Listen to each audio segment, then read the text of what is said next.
여러분은 여러분에게 가장 가까운 사람, 그 사람이 누구입니까? 어느 자리에서나 어느 때나 그가 생각이 나고 또 그를 위해서 뭔가 일하고 싶고 그러고 싶은 그런 사람이 누구입니까? 보편적으로 가족일 수 있습니다. 우리가 6.25 전쟁이 53년도에 끝났으니까 72년 됩니다. 그동안 가족을 만나지 못하고 한 생을 살아가는 사람들이 있습니다. 유엔에서도 그 전에는 우리의 이산가족들의 상봉을 위해서 이러저러한 결의문도 내고 등등의 것들을 했지만 오늘에 와서는 살아 생존하는 자가 거의 없기 때문에 이제는 그런 결의문조차 내지 않습니다. 그렇게 늘 보고 싶고 같이 하고 싶고 그립고 그런 그들보다 더 가까이 계시는 분이 계십니다. 영원전부터 영원히 우리와 함께 하시는 분이십니다. 그분은 내가 나를 아는 것보다 나를 더 많이 그리고 정확하게 하시고 내 옆에 계신 것보다 더 가까이 내 안에 계시는 그분이 곧 예수님이십니다. 그 예수님이 나의 구주이신 것이 믿어지면 아멘 하십시다. 갈라디아서 2장 20절에 상반절입니다. 내가 그리스도와 함께 십자가에 못 박혔나니. 이 말씀은 우리의 정체성과 변화된 존재 그리고 나의 과거와 현재를 연결하는 영적 비밀을 담고 있습니다. 나의 존재는 우연히 된 존재가 아닙니다. 예수님이 나를 위해 죽으셨기 때문에 내가 그리스도인이 되어 여기 있고 더 놀라운 사실은 예수님이 나를 위해 죽으실 때 나도 그와 함께, 나도 그분과 함께 죽었다는 것입니다. 그러면 나는 누구입니까? 성경은 말합니다. 그런즉 이제 내가 사는 것이 아니요 오직 내 안에 그리스도께서 사신 것이라. 내가 살아있으나 내가 살고 있지만 그러나 내게 사는 것은 그리스도시다. 여러분에게 여러분의 삶을 통해서 예수 그리스도가 드러나고 증거되기를 주의 이름으로 축복합니다. 내가 그리스도와 함께 죽었으면 어떻게 됩니까? 죽으면 끝납니다. 죽음은 사망입니다.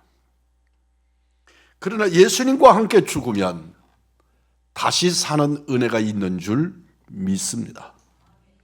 성경의 최고의 진리가 여기 있습니다. 나 혼자 죽으면 죽는 것으로 끝납니다. 그들도 부활할 것이고 그들도 다시 생명을 얻을 것이지만 오히려 생명을 얻지 못함만 못하는 멸망이 그들을 기다립니다. 그러나 예수님과 함께 죽으면 다시 살게 됩니다. 로마서 8장 10절입니다.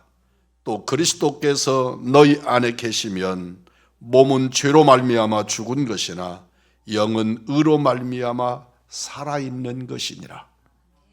예수로 살아있는 자, 그가 우리인 줄 믿습니다. 그가 나인 것을 믿으십니까? 이 진리는 성경적인 진리뿐만 아니라 우리의 삶에서 얼마든지 경험되는 체험적인 진리입니다. 예수님이 내 안에서 나를 다스리십니다. 우리는 너무나도 자주 그리고 늘 혼자라는 생각을 하게 됩니다. 사람들, 엄청난 대중 속에 포함되어 있으면서도 외로움을 느끼는 것이지요. 그러나 주님이 내 안에 계신 것을 믿음으로 고백하시고 주님과 함께 하시는 은혜를 누리시기를 주의 이름으로 축복합니다. 이것을 모르거나 영적으로 둔감하여 잊고 사는 것뿐입니다. 어떤 의미에서 살펴보면 내가 공중 가운데, 공기 가운데 살고 있으면서 공기의 저항을 때로는 받으면서 그러면서도 내가 공기 가운데 살고 있다는 걸 잊어버리는 것처럼 내가 예수의 은혜 안에 살면서 예수님과 함께 살면서 그분 안에서 발견되면서 그럼에도 불구하고 주님과 함께 하고 있다는 것을 잊어버리고 사는 것입니다. 내 안에 주님이 계신다? 그런 적 이제 내가 사는 것이 아니요 오직 내 안에 그리스도께서 사시는 것이라. 내 안에 예수님이 함께 계십니다. 그 예수님이 내가 나를 아는 것보다 나를 더 잘 아시고 내가 나와 가까운 것보다 더 가까이 계시는 분입니다. 그래서 저는 주님이 나와 함께 계신다는 말을 별로 좋아하지 않습니다. 왜냐하면 주님은 나와 함께 옆에 그렇게 계시는 분이 아니라 그분은 내 안에 그분 안에 내가 존재하기 때문에 사실은 그분과 나를 분리시킬 수 없을 지경으로 하나 되어 살기 때문에 그렇습니다. 그런 즉 이제 내가 사는 것이 아니요 오직 내 안에 그리스도께서 사신 것이라. 내 안에 우리 안에 그리스도로 인하여 행복한 우리 우왕좌왕의 믿음의 성도들이기를 주님의 이름으로 축복합니다. 내 안에 계신 주님은 내 안에서 무엇을 하십니까? 주님은 나를 다스리고 통치하십니다. 그 어떤 존재가 어떤 생명체가 나와 함께 합니다. 그러면 어떤 일이 발생할까요? 나는 그 생명체에게 생명이 존재되도록 무엇인가를 공급해야 하고 그를 생존하도록 수고해야만 합니다. 그런데 거꾸로 우리 주님은 내 안에 계시면서 나를 살리시고 나를 놔두도록 역사하시고 나를 회복시키시는 은혜를 누리게 하시는 줄 믿습니다. 예수님이 나를 위해 죽기까지 내 영혼의 주인 되신 그 주님은 나 자신이 되도록 역사하신 것입니다. 우리가 우리 인생의 주인으로 우리가 우리를 영혼의 선장으로 알고 살다가 얼마나 많이 실패하고 절망합니까? 주님은 우리의 생각, 우리의 언어, 우리의 감정, 우리의 행동을 제한하시고 다스리십니다. 내 생각은 어디에서 옵니까? 나 자신에게서 일어납니다. 우리 자신의 생각은 이런 것들입니다. 마태복음 15장 19절 말씀입니다. 악한 생각과 살인과 간음과 음란과 도적질과 거짓 증언과 비방이니 우리가 주인으로 있는 한 내 속에서는 이런 생각들이 일어나고 지배할 수밖에 없습니다. 예수님은 내 안에서 내 생각을 다스려 주시는, 그래서 내 안에 일어나는 온갖 악한 것들이 아니라 하나님의 거룩하심으로 회복시키시는 은혜를 누리게 하시는 줄 믿습니다. 예수님은 우리의 말을, 언어를 다스리십니다. 내가 주인으로 있는 내 속에서 나오는 말들, 내가 주인이 되어져서 내 안에서 쏟아져 나오는 말들은 에베소 4장 29절이 아주 자세하게 설명합니다. 무릇 더러운 말은 너희 입 밖에도 내지 말고 오직 덕을 세우는데 소용되는 대로 선한 말을 하여 듣는 자들에게 은혜를 끼치게 하라. 내 안에 있는 악한 생각들, 내 안에 있는 추한 언어들, 이런 언어들을 제거하고 덕을 세우고 선한 말을 하고 듣는 이들로 은혜가 되도록 우리의 언어를 조심하라고 말씀합니다. 잠언서 12장 18절 말씀입니다. 칼로 찌름같이 함부로 말하는 자가 있거니와 지혜로운 자는 혀는 양약과 같으니라. 지혜로운 말을 할 줄 아는 지혜로운 언어를 가지는 여러분들이기를 주의 이름으로 축복합니다. 여러분이 가정 안에서 부부간에 다툴 때 있습니다. 부부간에 있는 분들 한번 서로 쳐다보십시오. 엄청난 말 가지고 싸우지 않습니다.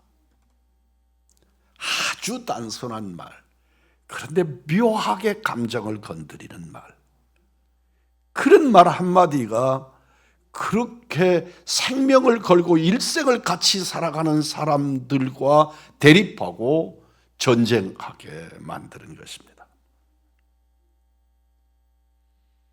칼로 찌름같이 함부로 말하는 자가 있거니와 지혜로운 자의 혀는 양약과 같으니라.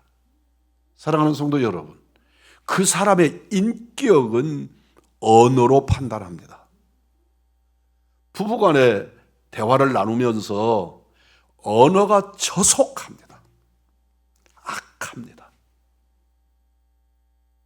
그의 인격은 어떤 자리에서도 높임받을 수가 없습니다.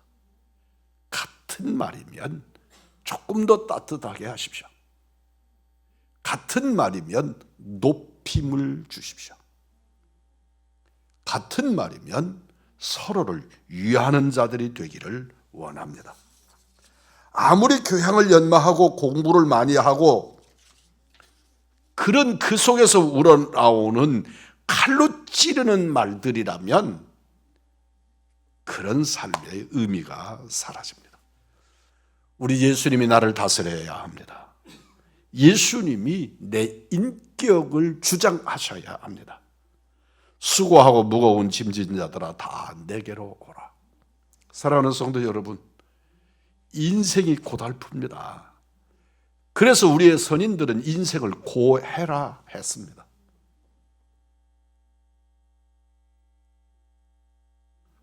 바다에서 풍랑 이는 바다에서 2, 3일, 3, 4일 한번 지내보십시오.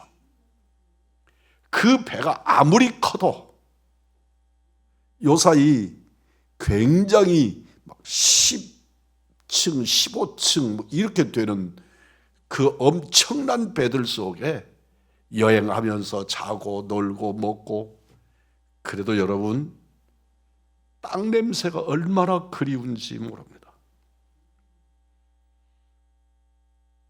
고해, 사람이 땅 위에 서 있지 아니하고 물 위에 서 있는, 물 위에 떠 있는 인생이 얼마나 고달픈가를 설명합니다. 사랑의 언어를 사용하십시오. 사랑의 초청을 하십시오. 내가 베드로니 장차 개바라 하리라. 격려하는 말을 하시기를 바랍니다. 내가 어떤 사람을 만났는데 그를 만나는 것만으로도 이렇게 찔리는 것처럼, 어디에 찍히는 것처럼 아픈 언어를 쓰지 않는가를 새겨보십시오. 믿음의 말을 하게 합니다. 내 믿음대로 될지어다. 믿음의 격려가 있기를 주의 이름으로 축복합니다. 구원으로 인도하는 말을 하게 합니다. 내가 오늘 나와 함께 낙원에 있으리라. 그 주님 옆자리에 비참하게 십자가에 매달려 죽는 한 강도에게 이보다 강력한 구원의 메시지가 어디 있겠습니까? 위로의 메시지가 어디 있겠습니까? 나와 함께 낙원에 이르리라. 감정을 다스립니다. 감정은 하나님의 귀한 선물이지만 죄 때문에 타락되어 있는 존재입니다. 우리의 감정은 변질되었습니다. 에베소서 4장 31절입니다. 우리의 감정은 너희는 모든 악독과 노함과 분냄과 떠드는 것과 비방하는 것을 모든 악의와 함께 버리고. 우리의 감정은 악독, 노함, 분냄, 떠듦, 회방함입니다. 남이 잘 되는 것, 별로 재밌어 하지 않는 것, 다 악한 데서 나오는 것입니다. 우리를 홀로 두면 이런 감정은 오해가 되지만 예수님이 내 감정을 다스리시면 우리의 생각, 우리의 언어, 우리의 감정, 우리의 행동이 달라질 수밖에 없습니다. 예수님이 나를 다스리기 때문에 그렇습니다. 예수님이 나를 통치하시기 때문에 그렇습니다. 주님이 나를 다스리도록 섭리하실 때 가장 중요한 것은 주님의 통치 앞에 순종하는 것입니다. 우리 안에서 예수님이 다스릴 때 내가 할 일은 순종입니다. 우리 안에 계신 예수님께 나를 완전히 맡겨드리는 것입니다.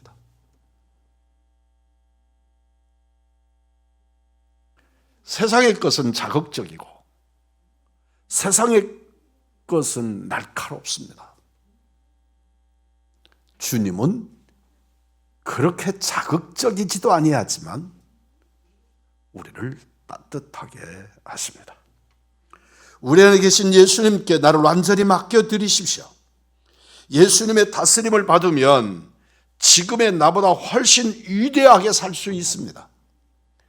비록 우리의 나이들이, 우리의 세월들이 앞날을 뭐라고 설명하기에는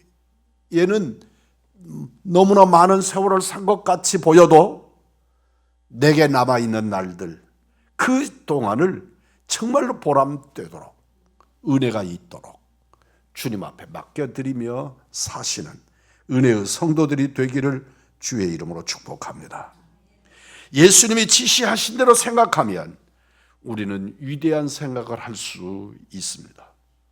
우리 안에 계신 예수님의 섭리대로 우리가 느끼면 우리는 위대한 긍휼, 위대한 시인, 깨끗하고 맑은 감정을 가질 수 있습니다.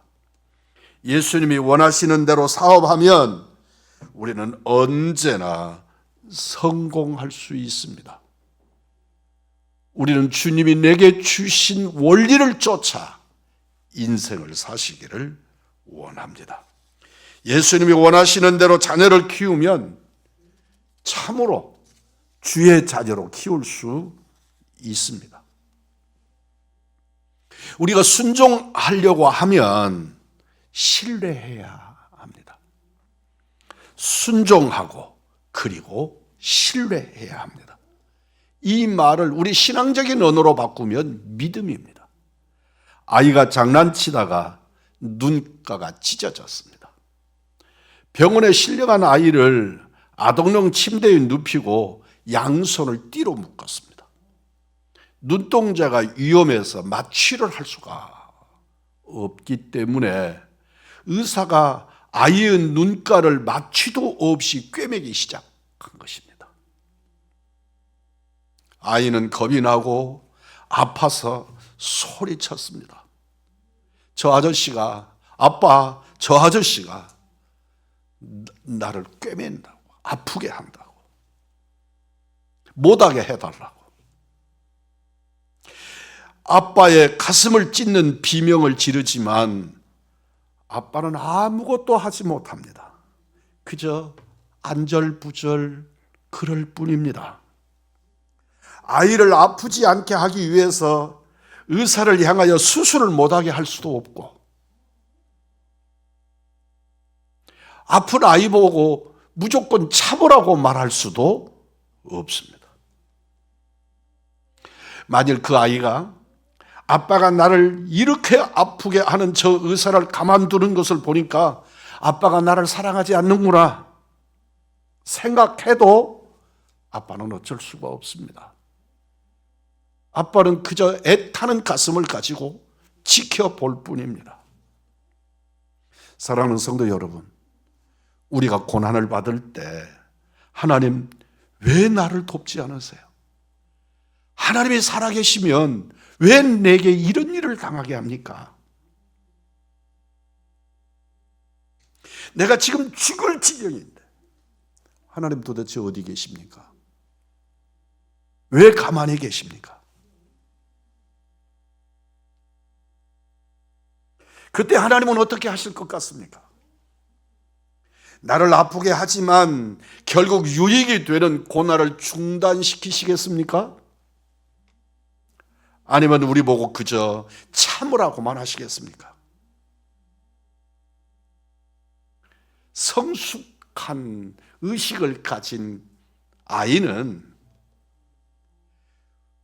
아빠에 대한 원망보다는 아빠가 말리지 않는 것을 보니까 나는 아프지만 나를 위해 뭔가 하는 것 같다. 뭔가 하는가 보다. 아프지만 아빠를 믿고 참자.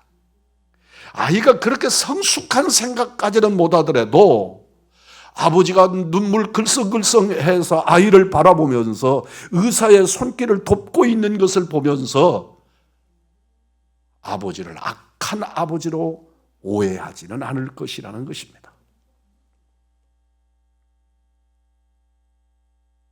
그러나 아이나 우리는 그렇게 하지 못합니다.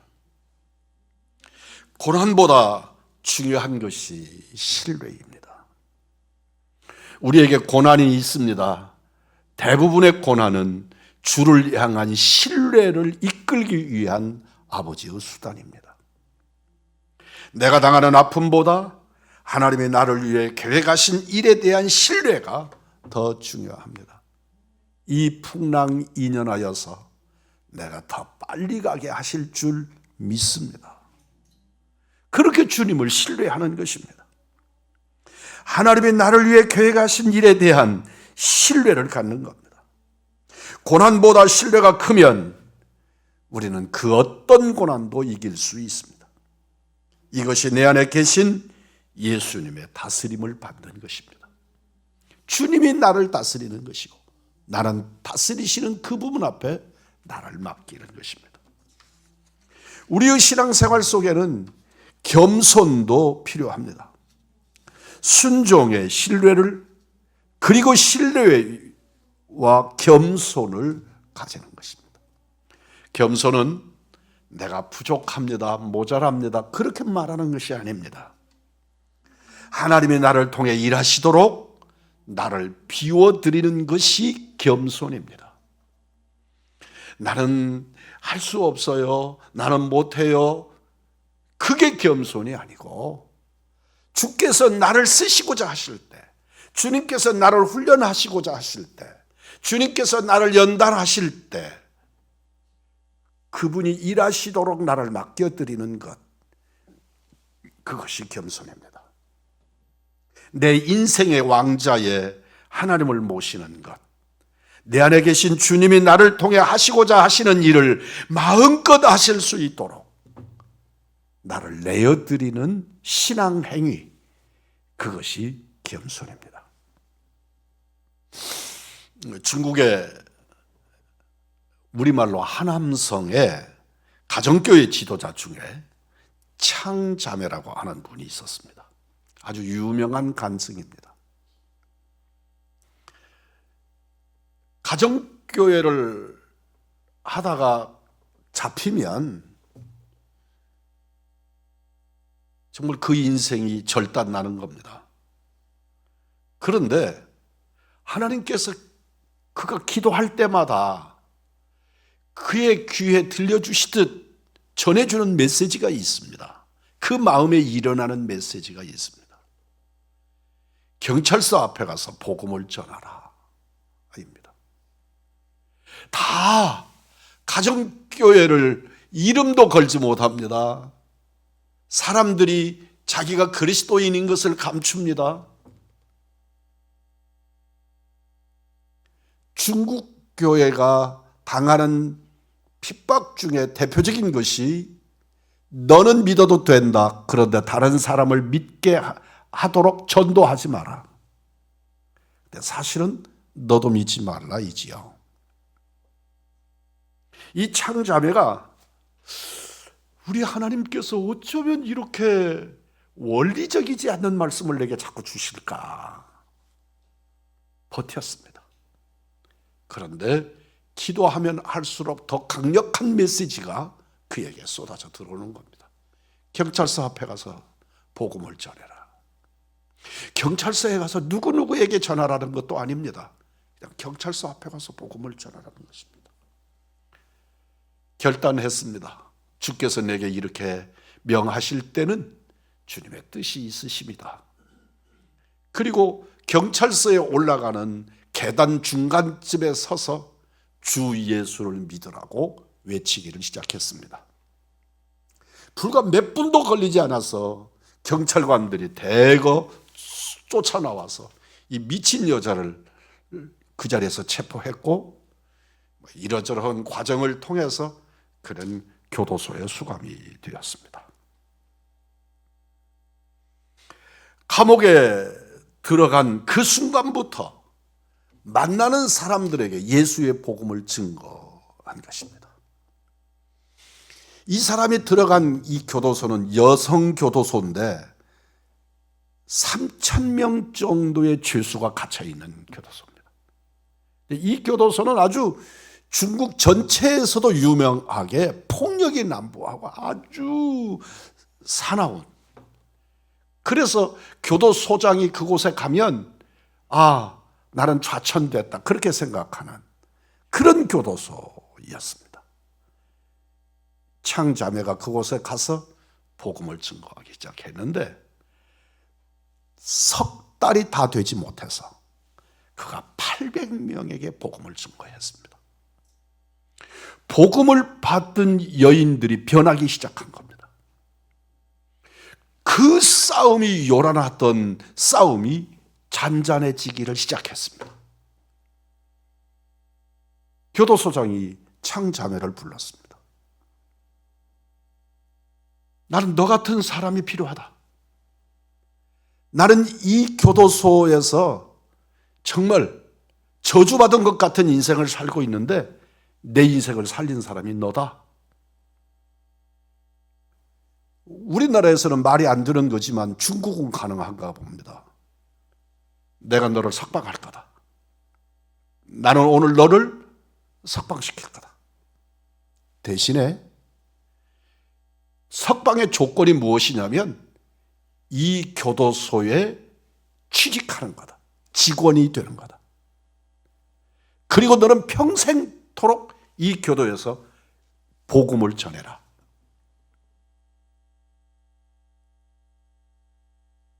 우리 교회는 입이 다물어진 지가 오래됐습니다.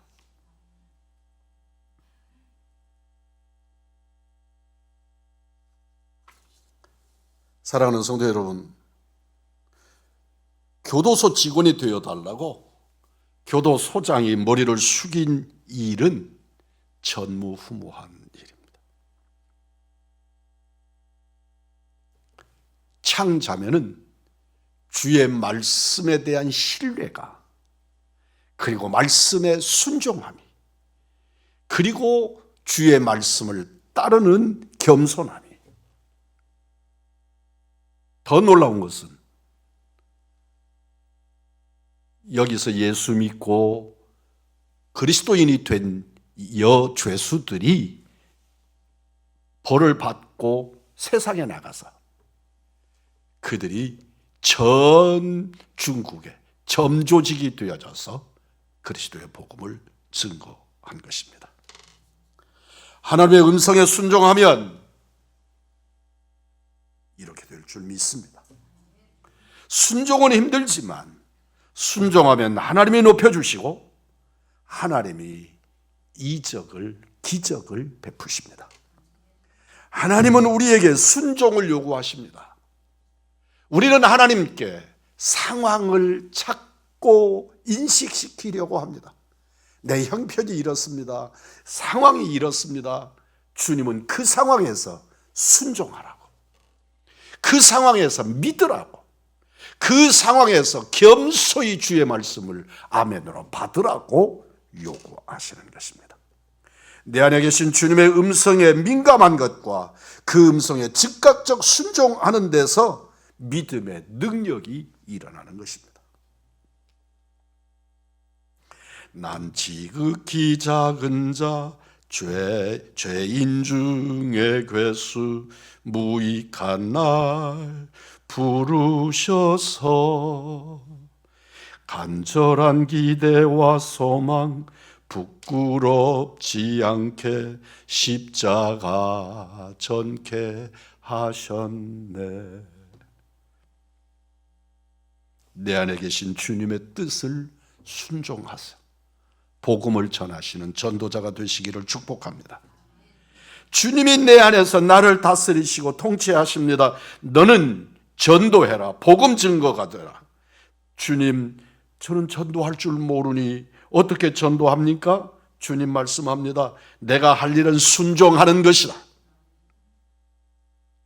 전도는 순종이요, 기도요, 순종이요, 구제도, 선교도, 착한 행실도, 가정도, 사업도, 목회도, 설교도, 그 무엇도 내 안에 계신 주님의 다스림에 순종하는 것입니다. 우리가 순종하면 내 안에 계신 주님이 일하시는 줄 믿습니다. 그런 적 이제 내가 사는 것이 아니요 오직 내 안에 그리스도께서 사신 것이라.